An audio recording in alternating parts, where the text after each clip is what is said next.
Let's compare an Ultrasabers Ultraedge Midgrade blade to a WonderForce Midgrade blade. And so here's the Ultrasabers Ultraedge Midgrade blade, and here's the WonderForce Midgrade blade. And they really are very similar. So they're both the same kind of thickness, as you can see here. They both use blade film on the inside. The WonderForce blade that I have, there's a little bit more yellowing of the glue at the bottom.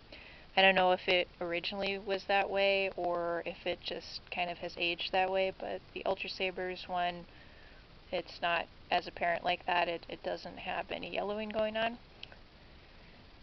And then if you go to the tip, actually, let's see, I'm going to get a different Ultrasabers blade to compare the tip.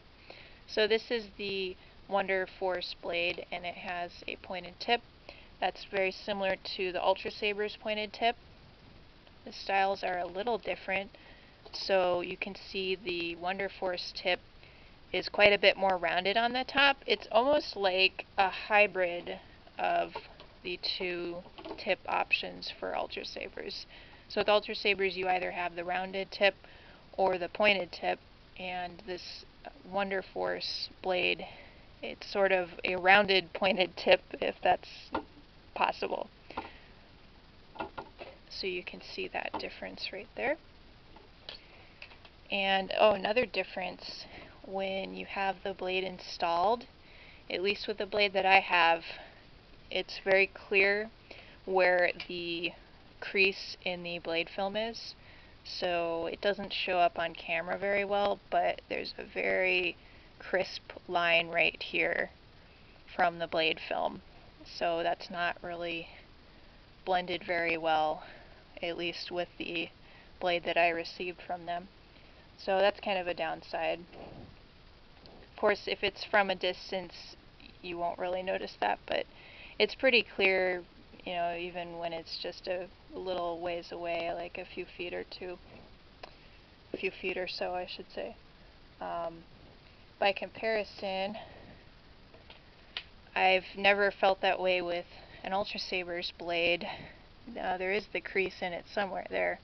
I found it. It's this very faint line, but you really have to strain your eyes to find it on the Ultrasabers blade, and I don't recall ever seeing that on any Ultrasabers blade before.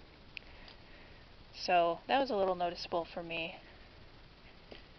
And let's see, final thing is, so the Ultrasabers, one of their standard lengths is 36 inches, and the WonderForce uses the metric system, so their blade is just a little bit under 36 inches.